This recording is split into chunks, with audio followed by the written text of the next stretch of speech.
And now you've, obviously written your scripts and, shot it, and you now making film which has been written by somebody else, right? So how different is directing a film which has been written by someone else vis-a-vis a film that you've written yourself, and what does it do to the director in you? I mean, how does the director in you treat the material?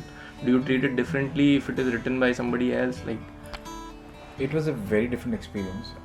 But having said that, it's a script that Vinod sir and Abhijat wrote almost 8-9 years ago. So they have lived with that script for that long. I worked on the script. It was an English script. Then we adapted it for the Hindi medium, and I worked on that script with Vinod sir on a daily basis. We worked on it for 1.5 years. After that, for 1.5 years, I just sat with him every day, and we worked on the script with him, me and my writers. We worked with him bit by bit, shot by shot, like a scene by scene, dialogue by dialogue. We worked on it. So I had enough time to get into the script, to see the script in a way which will, that I can do justice to. So it was not like a bound script you handed over to. It was a bound script for sure, but then adapting took a long time. Adapting to see, and in that adapting, a lot of things were added. So talking about the process of directing a film which is not written by someone else, you were talking about how you were very involved in shaping or adapting the initial draft that was done by Vinod sir.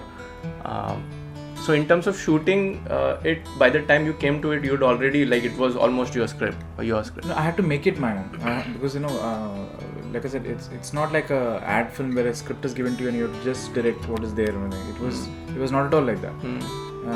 So that adapting took a long time, and in that adaptation, like I said, I had to make that script my own. I had to figure out how even though there is a template there, but how I'm going to kind of adapt it, how the transitions are going to happen from here to here, so there are a lot of things that I was trying to put as my own into it, to because it can't be a mishmash, I had to make sure that I had to be on the same page as them. So that was a challenge, and luckily they were completely supportive of that, and like I said, for him to spend that kind of time with me, just to make sure that the script becomes my own, right. That itself shows that how secure a filmmaker he is, because for me, and I used to remember once or twice my writers who were with me who used to get frustrated, like, because we used to write and we used to keep writing and show him things, and he used to like, no, that's not working, he used to just reject it, and every day we used to keep writing and stuff, and so they used to get frustrated, and I remember very clearly this conversation I had with this writer friend of mine. I said, we are working on it for just about 7-8 months now. He's been working it's a script, he has it for the last 8-9 years, for him to kind of give us that's the big thing. So if he's rejecting, he is coming from a place because he must have run all those ideas before. He must have figured out every loophole which is there for it. So you have to give him credit for that, and what was really, like I said, what was really big of him was that he actually sat with us and helped us make that script my own. And again, briefing, I remember when I was briefing my technicians, I had briefed my technician, this is the way I'm looking at him. He didn't come to Kannam because he thought that if he comes and he will say a certain thing which might not be the kind of texture I'm looking at. So he never, but at the same time he wanted to. So he came and he just asked him, so how are you looking at the film? So he just wanted to understand for his, because it's a script that he had, like he himself says, directed some 50 times in his head. And the biggest thing he did was he never came on set. He never came on set. He came, I think, the last day of shoot or something, just to... the first day of shoot he came to just wish everyone luck and everything, and last day of shoot he came. But he didn't come. Throughout the shoot he never came. And he was seeing the rushes, he was seeing everything, but he was fine. Completely wonderful. And so I think as a collaborative experience, it was a great experience. But because my challenge was to adapt the material correctly and to do justice to what they had already written. And after shoot, everything then began the whole process of kind of putting it together, for which he was very actively part of. Him and Abhijat, both. So it's been a great experience. it was a very new experience. Like I said, directing someone else's material, and constantly that thing is because when it's your own material and you're directing, you're not trying to prove something to someone else, or more than that, you're not trying to do justice. Like that worry is not there. Right. The worry is that you have to be true to yourself. Right. Here it's a twin-edged, double-edged sword kind of thing. You have to be true to yourself and you have to be true to the material. So that was interesting. Good learning experience for sure. It was I would say there was a massive learning on this one also, for sure. And they're the kind of work they've done before, they're extremely so I mean the experience that they come with and the nuances that they come with, it was a complete like an eye-opener for me. I enjoyed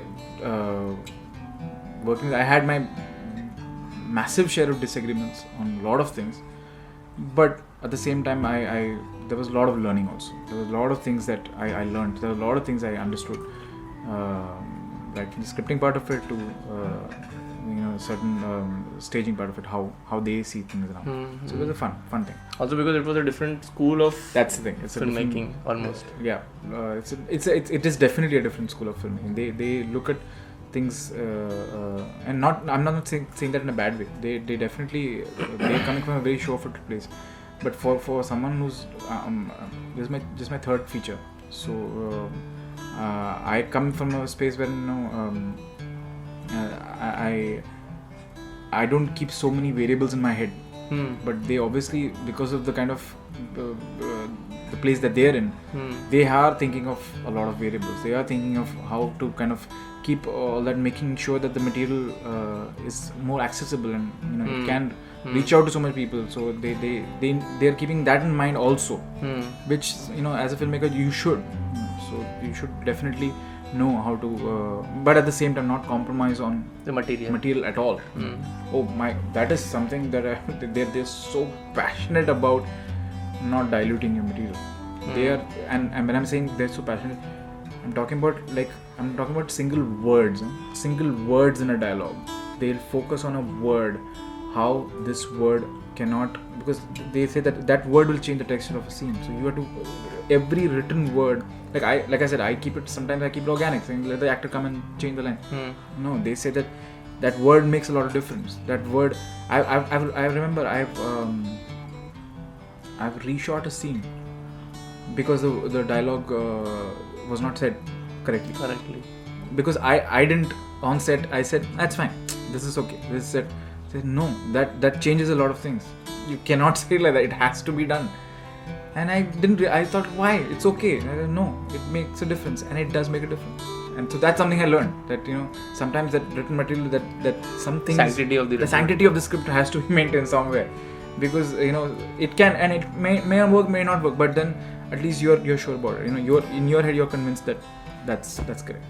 So shooting Wazir was in that sense different from shooting Shaitan or David, because it was much more bound, or there were boundaries in terms of there were boundaries in terms of the script, because we had locked on it, but there were never boundaries in terms of the shooting part of it. They gave me a full free hand.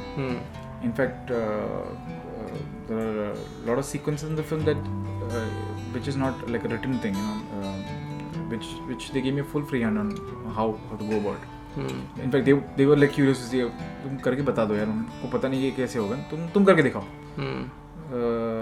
So then those are things that I enjoyed, because there's no one telling me how to, it's not written word. So there I completely went. So I was also asking from the point of view of the spontaneity on the set, in terms of actors, like you said, taking it and enacting and no, but both these actors are also they come with, though they rehearsed, we written, but on set also they were coming up with so many new things, so many new inputs, and so they kept it spontaneous throughout that way for me.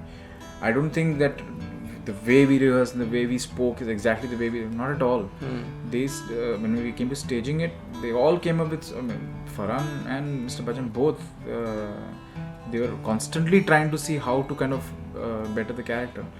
And that just shows, again, they're being who they are. you know, that want to, you know, still try to better, try to excel is it's that drive is so strong, you know, and that's so inspiring to see that.